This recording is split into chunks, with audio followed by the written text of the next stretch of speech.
Yo, so check this out, man.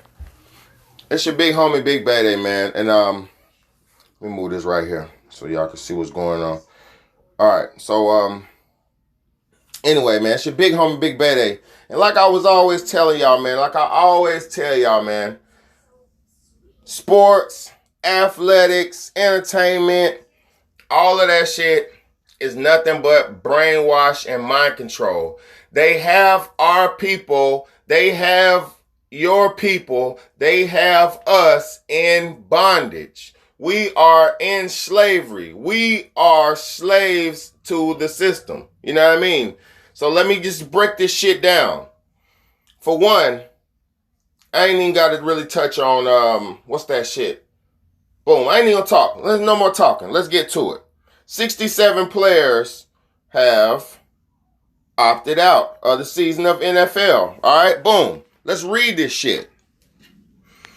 Under the amended collective bargaining agreement between the NFL and Players Association agreed on July 24th, players have the choice to opt out of the 2020 NFL season due to the COVID-19 pandemic. So that right there lets you know that they gave them a choice to be free or slaves, all right? If a player wished to opt out, he must have provided his club with written notification by August 6th at 4 p.m. Eastern. It's already August the 15th. It's already too late. So if for these 67 players, probably those are the only ones who have chosen to be free. All right?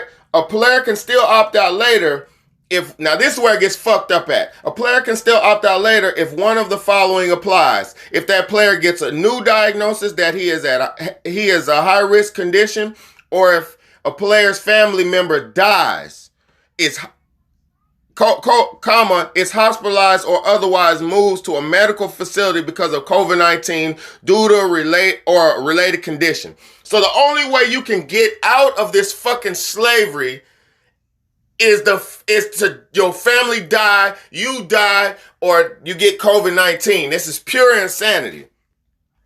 To be designated a voluntary opt-out, a player must be under contract or subject to a tender. Basically, you got to pay your way out the contract or boom, boom. The player's contract will toll, and all provisions of that contract for the tolled year will be applicable the following season. However, he will not receive an accrued season. You will not get paid for your season if you opt out, basically. The player will be eligible for a stipend of $150,000 to be treated as a salary, basically $150,000 for the year given at pieces, treated as a salary advance against his tolled contract. An underdraft free agent, however, is not eligible for the stipend. So basically, that stipend is only eligible for the seasoned players who choose to opt out, but they still only get $150,000 advance against their loan that they already have. This is pure money. Man, niggas is slaves. You understand what I'm talking about? Slaves. High dollar slaves. All right. To be designated a high-risk opt-out, hold on. To be designated a high-risk opt-out, a player must have a diagnosis reflected in their medical records, at least one of the following factors, which are based upon a modified list of the Center for Disease Control, basically the CDC. Stop. Risk factors, and the risk factors list is boom, boom, boom. I ain't gonna read all that because you already can see all these diseases. Basically, you have to have one of these diseases or anything to even be able to opt out, or else your ass is stuck in contract. If it's not, it said it is not mandatory for a high-risk player to opt out. A high-risk opt-out will be received a high-risk opt-out will receive an accrued season towards free agency, and all benefits minimum salary credit for a credited season is also eligible for a stipend of $350,000, which will constitute a salary advance. Basically, you got to pay that back again. So even the big players who are at high risk can only get up to $350,000. They get more than that to play through the year. So they're basically telling these niggas, if you don't play, you're not going to get your millions of dollars for the year, you're going to get either 150 bands or 300 band credit towards your contract. So it's this money, man, it's crazy. The niggas is not making money. People in their positions are not making money. They're just putting a higher tax bracket. You know what I mean? And look, these are the players who already opted out. I'm not even going to go through the names, but I'm just saying these are the people who chose to be free. And if you didn't wake up and if you didn't understand, man, and you watched the real players who talked about it, who sat there with their families, there's a few players I watched on some medias that were talking about why they opted out and all that. It's because they didn't want to go into bondage. They're not going to be, listen, they're staying in concentration camps right now in a quote-unquote bubble. They cannot leave their quote-unquote bubble. You understand what I'm saying? Y'all niggas better wake the fuck up. This sport shit is not for us, man. It's only to enslave our strong, elite, black warrior class. And I've been telling y'all that for years. But y'all want to keep throwing balls between your legs and catching balls and throwing balls in holes. You know what I'm saying? Playing sex magic games. Y'all don't even know what you're doing. So just miss me with that money talk and all that bullshit and wake the fuck up. So shout out to these 67 or however many players that opted out for the season, because it's not like they're gonna die or they didn't do anything, like they did something wrong. Some of y'all sellouts are probably mad that they opted out of the year. And you call it an opt-out, y'all are a sellout. So it's your big homie, Big Bayday, man. It's the Real Talk, Real Shit podcast. Thank y'all so much for tuning in, man. But I pray to God that my message get to some of y'all and it's not just like I'm just saying stuff just to say stuff. You know what I mean? Because I want y'all to really wake up, man. Y'all too old to be watching grown men putting holes in balls. You're too old to be watching grown men in tights throwing balls in hoops. Wake the fuck up. What's going on, y'all? It's your big homie, Big Bayday, man. And this is the Real Talk, Real Shit podcast. Let me just put y'all on game, man.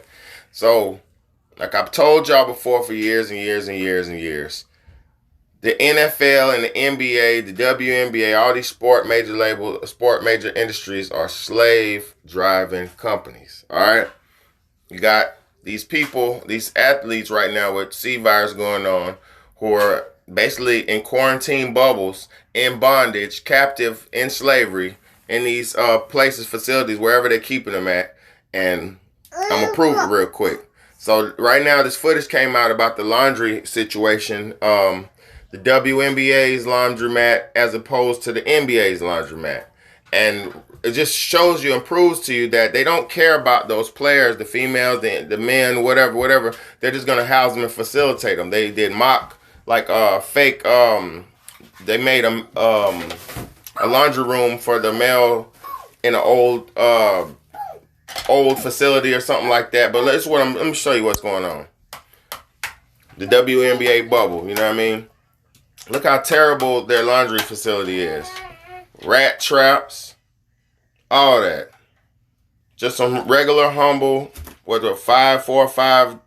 Atlanta Braves used to hold their spring training right here at ESPN's Wide World of Sports, and their batting cage used to be right over there. Well, then the NBA bubble came, and they decided this would make a perfect laundry room. What happens when you've got to wash 22 teams worth of laundry and equipment, all cycling through 24 hours? Let's check it out. You see how elaborate? Call it sexism. So you can see the old pitcher's mound. Classism, sexism. We're standing right in the middle of the batting cage right now. This used to be the stretch for the Atlanta Braves. Now, though, it houses water tanks. How different is this setup from what your normal routine would be? Usually we're using industrial washers and dryers. Right. So they're much bigger. Everything's automated with the laundry soap, all that kind of stuff. But, right. I mean, for what it's worth, for what the league came up with, it's... So basically, man, I'm going to go ahead and wrap that thing up, man. What y'all basically need to understand is how these NFL and NBA and WNBA stars and all of them are in slavery captivity right now. They're forced to live in hotel-like environments. They're forced to eat what these companies giving them. They're forced to basically be in secrecy about it because nobody's talking about it. They can't really talk about it. That's why footage like this is so groundbreaking for people to understand what's going on, because they're not talking about this shit. Just like your boy, one of the NBA players got on, and he exposed how they were feeding them, because they got them living in Disneyland right now in the quarantine. Man, this shit crazy, man. Are y'all still watching this shit? Are y'all still excited to watch the fucking NBA and NFL? Are you really that pumped up to watch these slaves who are in bondage, captive, and got grown men doing their laundry for them? Man, this shit is crazy, bro. This shit is crazy, bro. So if you ain't woke up by now, man, it's over for you, man. It's your big homie, Big Baby, man. Share this shit to all you NFL, NBA heads, man. Actually, share this shit, nice. man. Yeah. I mean, Put this out there, man, because this was going the on, man. alternative. This has been great. How long does it take you to do different stuff? Game said it took me 2.5 hours. So Wait, it takes 2.5 hours to watch everyone's game crazy, stuff? right? yeah, 'cause there's a lot more stuff. What happens if you